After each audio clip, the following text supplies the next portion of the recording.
General Abram Gannibal. From Slave to Russian General Part 1. Origins and Enslavement Chapter 1. The African roots in the heart of Central Africa, where the sun bronzed the land and the rhythms of life beat in harmony with nature, a young prince was born. His name was Abram, and his veins hummed with the blood of African chiefs, a lineage that stretched back through generations, each name a testament to strength and wisdom. Historians would later debate his birthplace, settling on the region around Lake Chad, likely in modern-day Cameroon. Yet, in this chapter of his extraordinary story, the precise location matters less than the rich tapestry of his African heritage. Abram's childhood was likely one of privilege. As a prince, he basked in the warmth of his family's love and the respect accorded to those of noble birth. Days unfolded amidst a symphony of voices, the chatter of the bustling marketplace vying with the melodious calls of exotic birds. Evenings painted the sky with hues of fire as storytellers wove tales of ancient heroes and mischievous spirits under the watchful gaze of a million stars. But history, that tireless sculptor, had other plans for the young prince.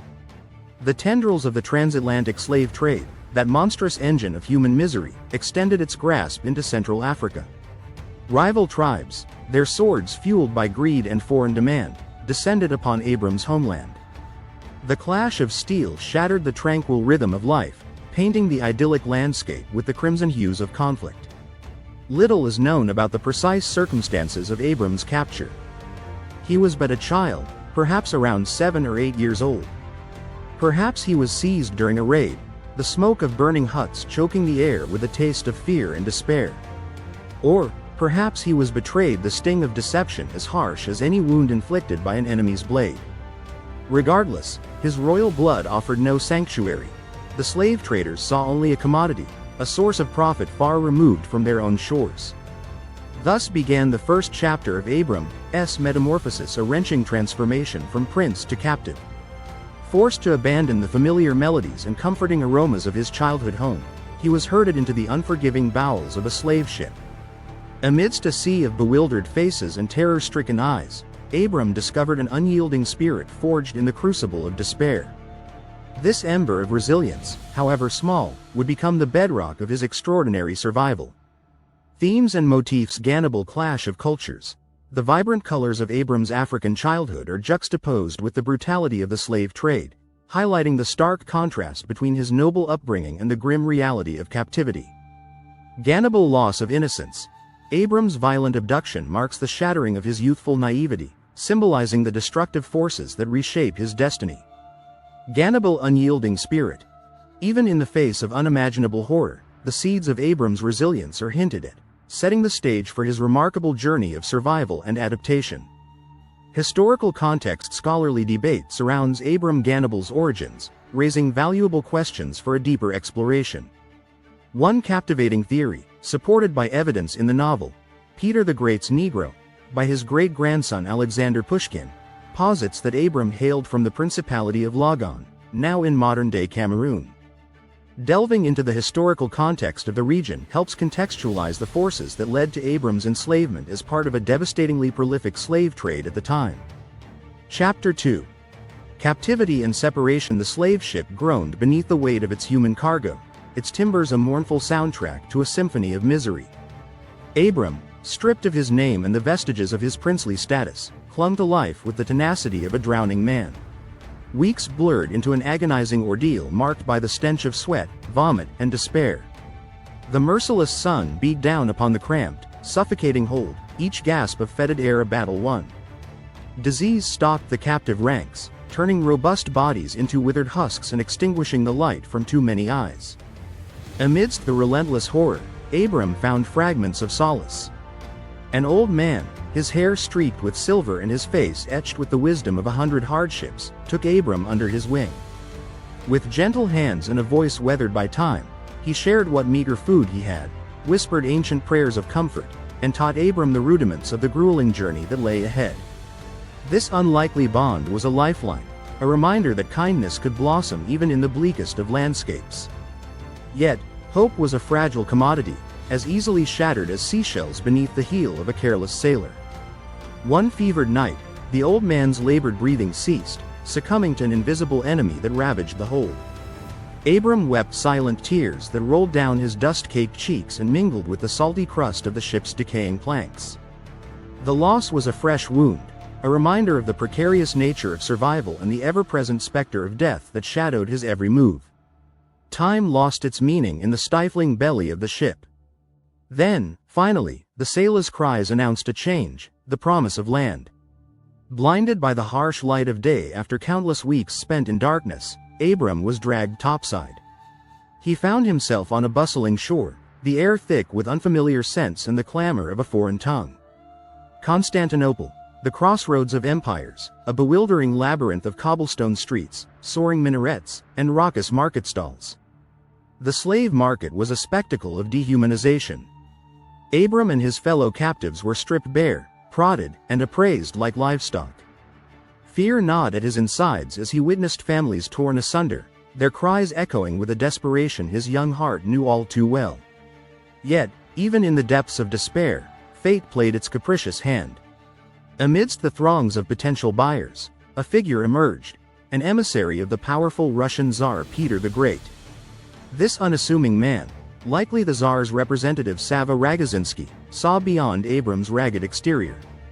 Intrigued by the boy's intelligence and bearing, he saw the potential for a different kind of service.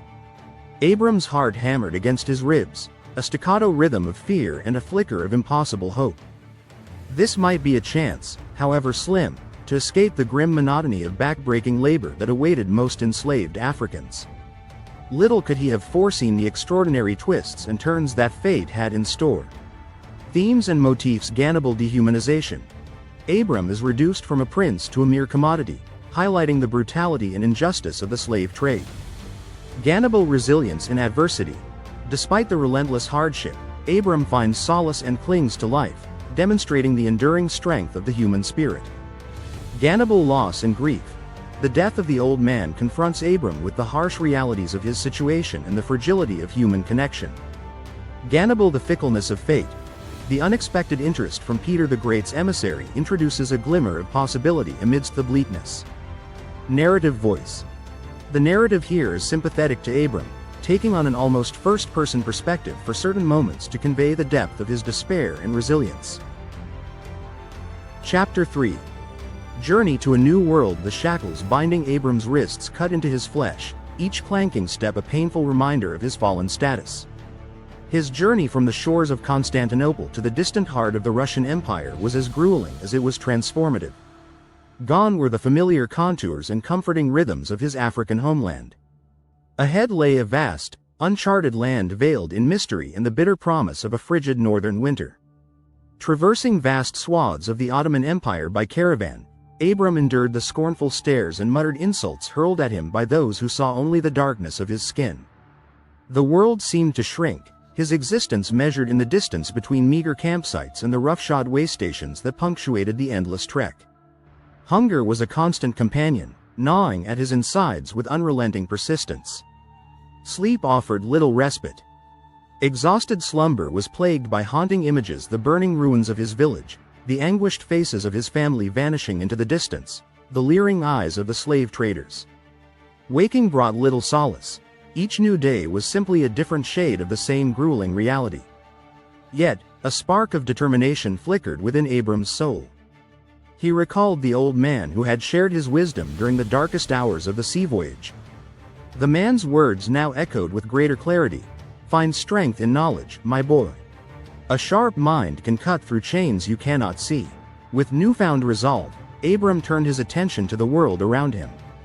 He observed his captors, their unfamiliar dress, and their mannerisms.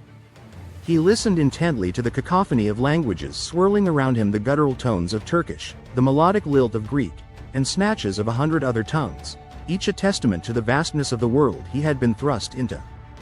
Driven by an insatiable thirst for knowledge, Abram transformed himself into a sponge. He learned fragments of languages, eagerly mimicking the sounds and inflections he heard. He absorbed geographical details, mentally mapping out the sprawling empire through which he was forced to travel. And with each passing league, he honed his powers of observation, meticulously dissecting the power structures and societal hierarchies that surrounded him. Unbeknownst to Abram, he was laying the foundations of an extraordinary future. His captivity was more than mere physical bondage. It was a catalyst, propelling him into a world far larger, far more complex than he could have ever imagined back in his African homeland. As the caravan lumbered northward, the landscape, too, underwent a metamorphosis. Lush vegetation gave way to rolling plains dusted with the first hints of frost. Rivers swelled and roared, their icy waters hinting at the trials to come. Finally, after an eternity of hardship, the gilded spires and onion domes of Moscow rose above the horizon, promising both respite and a new chapter of uncertainty. Themes and motifs: Gannibal perseverance through adversity. Abram demonstrates remarkable resilience, transforming his suffering into an opportunity for growth and adaptation. Gannibal the power of knowledge. The emphasis on learning highlights the value of knowledge, laying the groundwork for Abram to transcend his circumstances. Gannibal the transformative journey. The physical journey parallels Abram's internal evolution, foreshadowing his extraordinary ascent in Russian society. Historical note. While the precise route Abram would have taken is uncertain, historians suggest a probable path through the Ottoman Empire and upwards across Eastern Europe. It's worth noting that such a journey would have taken months, if not years, adding to the physical and psychological toll it would have had on the young captive. Dialogue. It's challenging to include accurate dialogue without extensive contemporary sources. Here's a possibility. Aiming to capture the spirit of this chapter. A gruff caravan leader, annoyed at Abram's barrage of questions, snaps Gannibal. Quiet, boy. What good is knowing the name of some godforsaken river when your belly aches with hunger? This kind of exchange could convey the harsh realities Abram faced, as well as his unrelenting quest for knowledge. Chapter 4. Life in Constantinople. Constantinople, a kaleidoscope of cultures, faiths, and fortunes, swallowed young Abram whole.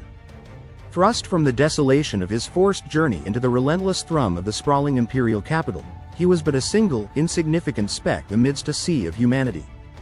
Yet, even in this strange new world, his unyielding spirit found ways to assert itself. Fate, with its unpredictable whims, deposited him in the sprawling household of a high-ranking Ottoman official. It was here, amidst the labyrinthine corridors of power, that Abram discovered a crucial truth. Servitude could take many forms. While chains no longer shackled his wrists, he was nonetheless bound by the unspoken expectations of his new masters. His days were regimented, a relentless cycle of chores, errands, and the meticulous tending to his master's every need.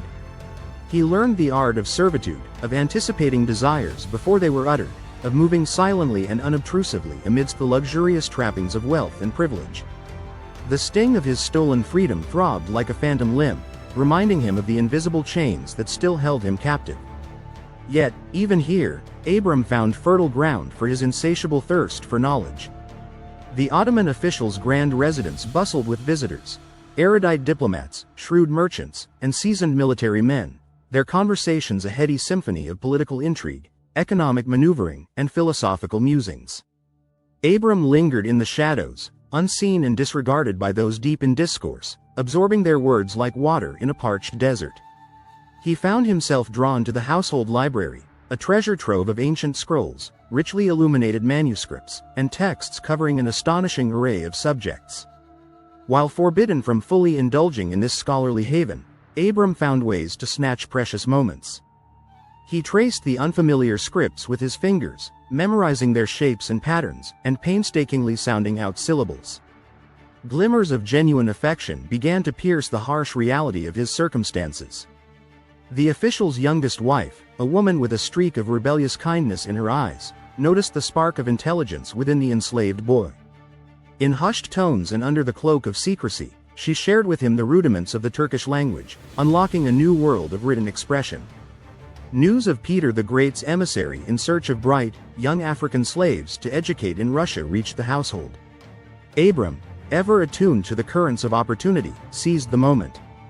Pleading his case with newfound eloquence and a desperate determination, he convinced his masters to present him to the Tsar's envoy. Thus, Abram's fate took another capricious turn. His service in Constantinople, while undoubtedly oppressive, had paradoxically equipped him with the tools to forge a different path. He left the city not merely as a slave, but as a young man armed with fragments of languages, a tantalizing taste of the intellectual world, and the unshakable belief that he was destined for something greater than his captors could ever imagine. Themes and motifs: Gannibal, the many faces of servitude. Abram discovers that even without physical chains, his life is still bound by stringent rules and expectations. Gannibal, resilience and the pursuit of knowledge. Even in the confines of his servitude, Abram displays his enduring thirst for knowledge, finding creative ways to educate himself. Gannibal, the power of language. Learning Turkish becomes a key to Abram's personal growth and a symbol of his expanding understanding of the world. Gannibal, fate and opportunity. Through cunning and determination, Abram engineers an improbable chance to escape his circumstances, highlighting his ambition and adaptability.